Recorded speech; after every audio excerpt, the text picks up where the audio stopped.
Welcome to the AFR Saints channel, where we provide you daily content on your favorite team, the New Orleans Saints. Do us a favor and hit that subscribe button. Be sure to leave your comments below and smash that like button. Who dat? We welcome in Ross Jackson, of course, LouisianaSports.net, Locked On Saints. He'll kick it around with us here. Ross, we appreciate the time as always, man. How are you? Hey, man, always a pleasure. Thanks so much for having me. I'm glad to be here with you. Absolutely, man. We appreciate it, especially on short notice today. But with the news, I mean, could not get you on. Let's just start there. Immediate reaction you had when the Tyrann Mathieu news broke. Yeah, I mean, it was certainly a reaction of surprise first and foremost. There were some rumblings over the off season around when Tyrann Mathieu kind of had his contract redone and dropped that base salary down to like $1.5 million. Kind of had this incentive heavy deal, but most of the rumblings were just around that maybe there would be some changes to his playing time and things like that, or bracing for a new role, those types of things, which are logical when a player, makes that kind of decision with an organization.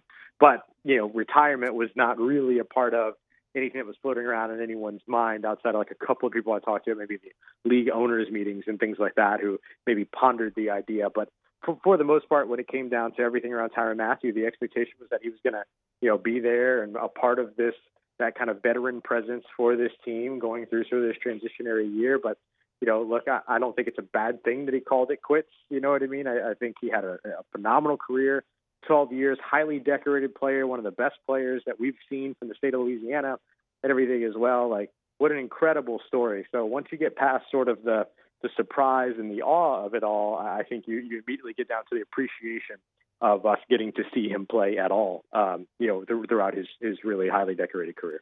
That's what I was going to kind of ask you next, Ross, because we've all been so aware of Tyrann Mathieu here for so long, whether it was St. Aug, obviously him bursting onto the scene at LSU as an under-recruited guy, and his journey at LSU, and how it led to his success in the NFL, and the personal stuff in between there. How will you remember Tyrann Mathieu?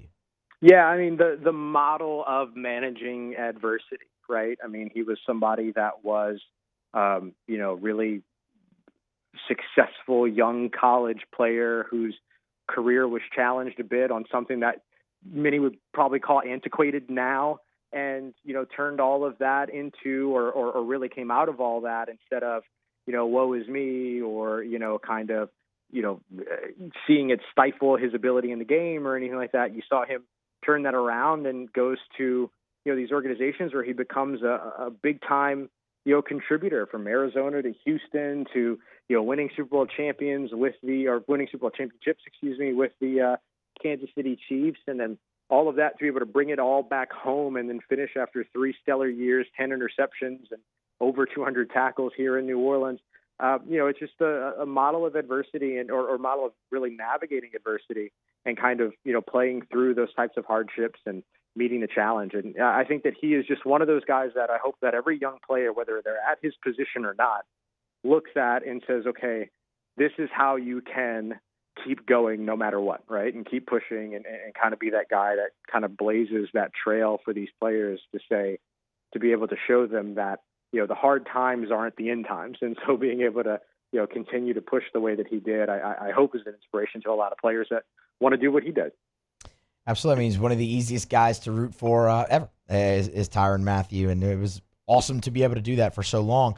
Okay, what's next? Let's move there. I know it's still pretty fresh here, right? Obviously day of, but what does this mean for the Saints first in terms of salary cap with Tyrann Mathieu hanging it up both, I guess, for 25, and obviously he had all those void years on the back of his deal as well? Yeah, so we'll have to see exactly how all the cap numbers settle out in terms of how all of this kind of processes and everything. But there will be some cap amounts that end up accelerating when it comes to his deal. There will be some things that end up dropping off because a lot of the incentives that he had were playtime incentives. And because he played so much of last season, he had a couple of games that he got hurt and couldn't finish those games. But for the most part, he was out there. And so a lot of those incentives will be considered what are called likely to be earned. And so those likely to be earned incentives typically count against the salary cap in the present year, whereas not likely to be earned incentives are effectively accounted for after they're earned on the next year's salary cap. So they operate a little bit differently in that way. And so I think depending upon how some of those designations work out and what that, what accelerates and all those other pieces, that we could see, a little bit of savings for the Saints, but then also a little bit of dead cap that's going to accelerate for them. But the good news is that they sit with still a pretty comfortable amount of salary cap despite all that. And so it helps them out a little bit to be able to absorb a bit of that as, this continues to move forward for them. So we'll have to wait and see how everything kind of, pans out for them or gets accounted for rather. And so that will end up making the kind of designation there in terms of what happens to the salary cap. Still have to wait and see. Obviously, want to talk about the depth at the position remaining, and Mickey Loomis today, when he met with the media, in his own way, said that yes, they'll explore free agent options there. We'll get to that, but in the immediacy with training camp, the first practice tomorrow, how big of an opportunity is this for Jonas Sanker? Oh, it's huge. It's huge. I mean, this is a guy that they're very excited about. This is a player that, during his time at Virginia was a born and bred leader. He's a born and bred leader in his own home as well. I mean, he's got an incredible story behind him and everything. He's got an incredible family unit behind him. And so him, kind of walking into this newfound opportunity should be something that ignites him a little bit. And now getting the opportunity to potentially try to earn that position next to Justin Reed, I think is a really, really open opportunity for him. And I would include, Jordan Howden in that measure as well. But I think the thing for Jonas Sanker that makes it so exciting for him is that he's so versatile and you can utilize him in a variety of different ways, which fits perfectly with Brandon Staley's defense and the way that he wants to disguise. Him and Justin Reed can both cover. They can both play down in the box. They can both play in the slot. I mean, there's just so much that these guys can do. And so I think that there's a little bit of an advantage in Sanker's case because of when this happened. And what opportunities he has in what the demands of the defense are going to be, because he has such an eclectic skill set that he's going to be a pretty exciting piece for Brandon Staley. So I think this is a massive opportunity for rookie Jonas Sanker.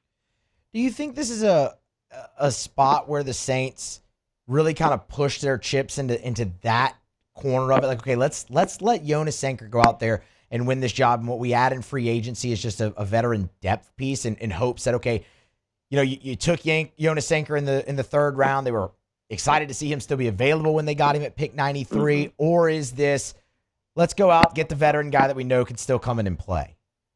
I think you entertain the veteran market, but you're not desperate in the veteran market. And so, there are some of those veterans out there that they could potentially pursue. But I think right now with them starting training camp tomorrow, this is kind of what I was alluding to when I mentioned that Sanker's at a little bit of an advantage here because of the timing of all this.